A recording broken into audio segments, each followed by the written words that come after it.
दोस्तों आप सभी से नमस्कार। आप देख रहे हैं फरीदाबाद न्यूज़। मैं धर्मेंद्र प्रताप सिंह।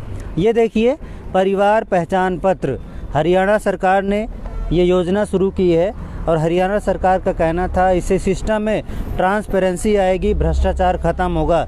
लेकिन अभी परिवार पहचान पत्र गरीबों के लिए बहुत बड़ी परेशानी बन गया है और रातों रात हरियाणा सरकार ने मैसेज भेज दिया कि आपका राशन कार्ड रद्द हो गया क्योंकि आप परिवार पहचान पत्र के अनुसार अमीर बन गए हैं। अभी इनकी इनकम है 2.5 लाख से 5 लाख रुपए और ये भैया ठेला लगाते हैं। देखिए, रेहड़ी पटरी वाले हैं, ठेला लगाते हैं, कपड़े बेचते हैं। क्या नाम है सर आपका? सूरजपाल। कितनी इनकम है आपकी इसमें दिखाइए? इसमें 2.5 लाख से 5 लाख। आपने बताया था, अपने आप लिख दिया उन्होंने? नहीं, हमने हमें बताया। तो आपको तो अमीर बना दिया इन्होंने। हाँ, पूरे परिवार के मिला के 2.5 लाख से 5 लाख कर दिए। अमीर बना दिया आपको? हाँ जी, अमीर बना दिया। है कि नहीं? नहीं, हम तो गरीब ही हैं। गरीब हैं, गरीबों को अमीर बना दिया। पता नहीं कैसा सर्वे हुआ, पता नहीं किसने सिस्टम में टाइप किया, पता नहीं क्या हुआ कि अधिकतर गरीबों को रातों रात अमीर बना दिया गया। तो हमारे साथ वकील साहब हैं सिकंदर वैष्णव जी, बल्लभगढ़ के समाज सेवी हैं, मुकेश कॉलोनी में रहते हैं। इनसे बातचीत करते हैं क्योंकि ये भी काफ़ी समय से मुद्दे उठाते आ रहे हैं। जो भी परिवार पहचान पत्र में खामियां हैं, पहले भी इन्होंने मुद्दे उठाए हैं और अभी जब गरीबों की परेशानी बढ़ गई है, ये भैया इनके पास ही रहता है और भी बहुत सारे लोग इनसे मिलने आते हैं, अपनी परेशानी बताते हैं। तो ये भी सरकार से कुछ मांग करना चाहते हैं। अभी देखते हैं क्या मांग करेंगे। सर नमस्कार। नमस्कार सर। नमस्कार सर, क्या दिक्कत आ रही गरीबों को? सर, गरीबों को सबसे पहले तो जैसे आपने अभी ये दिखाया है, तो इसमें एक 17 साल के बच्चे की भी, जो कि पढ़ाई करता है, उसकी भी इनकम 5 से 10 हज़ार रुपये दिखाई हुई है। तो ये जनता के साथ इतना मजाक किया जा रहा है और शुरुआत होती है फैमिली आईडी से ही, जो कि हमारे हाथ में है। ये तो एक पर्सन की है, ऐसे हजारों लाखों की तादाद में है जिनके साथ इस तरीके से हरकत की जा रही है सरकार के द्वारा, बिना किसी सर्वे के। सर्वे जो किया है, हम तो बिना किसी सर्वे बोलेंगे, क्योंकि जो सर्वे किया है ना तो किसी परिवार को शामिल किया है, ना किसी परिवार के सदस्य को शामिल किया है इसमें जो भी सर्वे हो रहा है, ना ही इनकम का कोई प्रूफ लिया गया है और अपने आप फैमिली आईडी में इनकम बढ़ा दी गई है।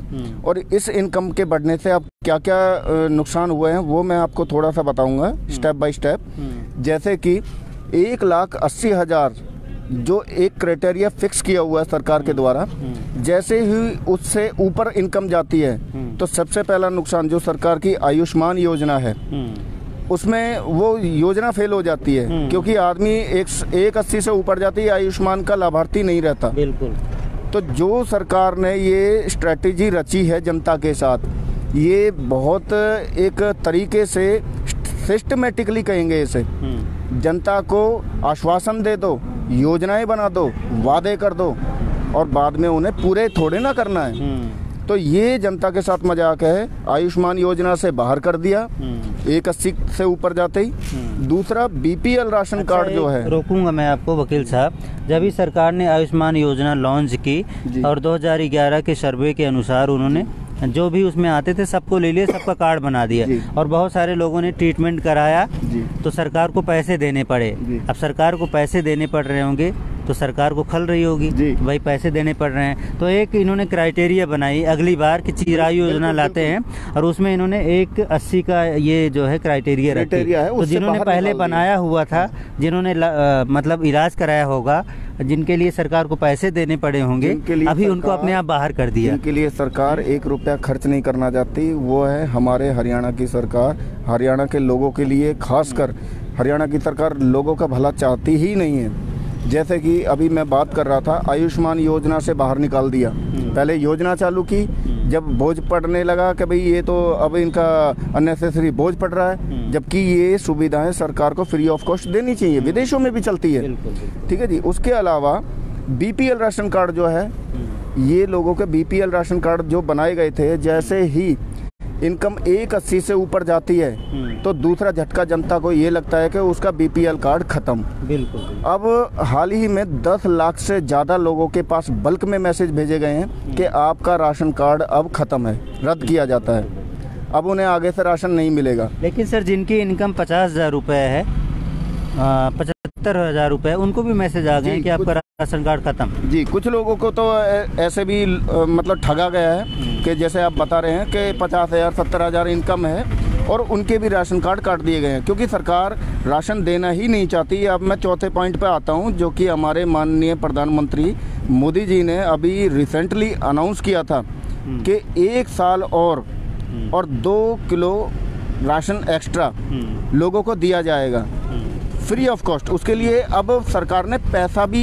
फ्री कर दिया, मतलब पैसा नहीं देना, राशन मुफ्त मिलेगा। अब तक पैसे लिए जाते थे 2 रुपये 3 रुपये पर केजी के हिसाब से, अब वो पैसा भी नहीं देना। तो सर देंगे किसी को तो पैसे देने की जरूरत पड़ेगी ना, सबको तो क्राइटेरिया से बाहर निकाल दिया, बीपीएल में आदमी को छोड़ा नहीं। अब ये भैया रेहड़ी वाले, इनको मिलेगा ही नहीं, इनको मिलेगा ही नहीं, तो अमीर हो गए सरकार की नजर। इनके साथ साथ इनके आसपास के जो भी निवासी हैं सबके काटे गए हैं, सबके काटे गए जी। जो झुग्गी में रहते हैं, बस्ती में रहते हैं, सबके बर्तन मांजते हैं, कोठियों में काम करती है महिलाएं, सबके काट दिए। अभी बहुत परेशान थे सेक्टर ये मोदी जी के इस वादे का भी मजाक उड़ाया गया है हरियाणा सरकार के द्वारा। मोदी जी के इस वादे का भी मजाक है कि लोगों को एक साल तक फ्री राशन मिलेगा, 2 किलो मिलेगा एक्स्ट्रा और बिना किसी पेमेंट के मिलेगा, फ्री ऑफ कॉस्ट। तो अब शायद ना देना पड़े, क्योंकि सबको तो बाहर कर दिया, क्योंकि सबको तो बाहर कर दिया है, राशन देने की जरूरत ही नहीं है, केवल योजना रह गई सरकार का, केवल योजना रह गई है। जैसे आयुष्मान योजना तो है पर लाभार्थी कोई नहीं है, बीपीएल राशन कार्ड तो रहेगा पर लाभार्थी कोई नहीं होगा।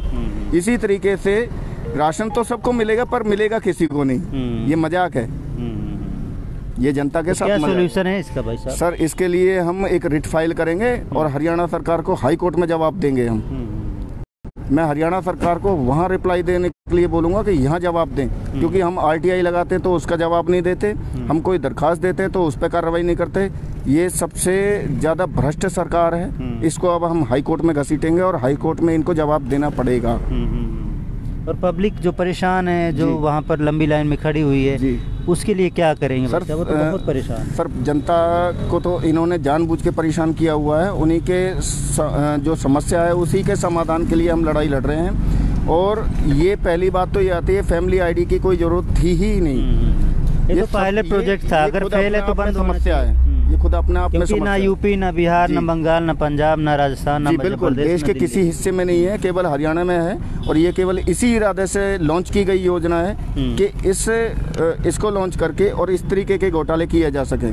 केवल योजना तो रहे, उन्हें उनके लाभार्थी ना रहे, जनता को सरकारी लाभ देना ही ना पड़े, ताकि उनके पैसे बचे रहें सरकार। बिल्कुल बिल्कुल सर, ये योजना आप साफ तौर पे देख सकते हैं। तो कोर्ट में डालेंगे केस? हाँ भैया मनीष जी, क्या कहना है? आप साफ तौर पे देख सकते हैं, इनकी रेहड़ी है, क्या ये मतलब कि गरीब से अमीर हो चुके हैं? अब इनके जो परिवार पहचान पत्र के हिसाब से ये आप बिल्कुल साफ तौर पे लाइव देख सकते हैं। ये रेहड़ी लगाते हैं, दिन का 100-200 रुपए कमाने वाले। ये बहुत बढ़िया बात कही है, बहुत बढ़िया बात कही है कि हरियाणा सरकार का एक मोटिव भी है कि सबको बीपीएल से बाहर निकाल के सबको रईस दिखा दिया जाए। डॉक्यूमेंट्री तो रईस है और चलता डॉक्यूमेंट्री है, सबको रईस दिखा दिया जाए, जिससे कि पॉवर्टी जो एक क्राइटेरिया है, पॉवर्टी लाइन, वो खत्म कर दी जाए कि हरियाणा में अब कोई गरीब नहीं है, सब रईस हो गए। बिल्कुल सर, जैसे दिल्ली में होता है वो घर घर जाके करेक्शन करते हैं या सरकारी योजनाओं का लाभ करते हैं, क्या ये फरीदाबाद में नहीं हो सकता कि भाई आप घर पे जाके ठीक कर दो अगर गलती की हो? बिल्कुल पॉसिबल हो सकता है सर। अब लाइन में लगवाया जा रहा है वहाँ पे पब्लिक को? ये तो सर वही वाली बात है कि ये जनता को सोचने का विषय है कि जनता सोचे कि इस तरीके से लाइन लगवाने वाली सरकार चाहिए या घर घर जाके वेरिफिकेशन करने वाली। ये जनता क्या मांग करे सरकार से? मेरी तो सरकार से मांग जो रहेगी वो हाई कोर्ट में रहेगी। जो है अगर ठीक कर देते हैं तो फिर तो कोई समस्या ही नहीं है सर। अगर ठीक कर देते हैं तो या अपने नुमाइंदे छोड़ के जो वेरिफिकेशन करें प्रॉपर, इसको अपनी गलती को ठीक करें, जो लाभार्थी हैं उन्हें लाभार्थी रहने दें, जो जेन्युइनली बाहर हैं उनका वेरिफिकेशन लें, उनका इनकम का प्रूफ लें, किसी फैमिली मेंबर को शामिल करें, उसका साइन भी लें, अटेस्ट कराएं उससे। आजकल सेल्फ अटेस्ट का भी फंक्शन है, तो उससे सेल्फ अटेस्ट करा के तब इनकम वेरीफाई करें। इस तरीके से जनता के साथ मजाक ना करें।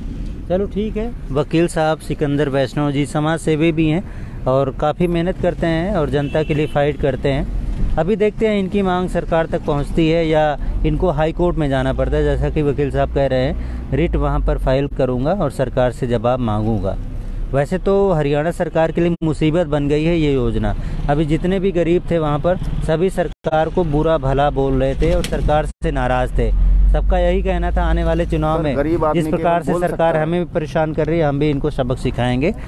ठीक है, जनता ये बोल रही थी, गरीब सबक आदमी सिखाएंगे। केवल बोल सकता है, कर कुछ नहीं सकता, क्योंकि वो लाचार है इस सरकार के आगे।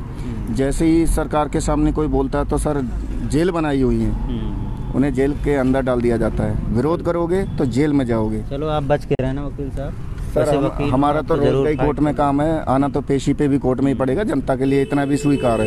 चलो ठीक है, देखते हैं क्या होता है इस मैटर में। वैसे बवंडर मचना तय है। अभी तो वकील साहब ने आवाज़ उठाई है, लेकिन जो भी पूरा अपोजिशन है इसको देख रहा है और जल्दी ही सरकार के खिलाफ एक विरोध शुरू हो जाए, क्योंकि गरीब बहुत परेशान है। फरीदाबाद न्यूज़ से धर्मेंद्र प्रताप सिंह, नमस्कार।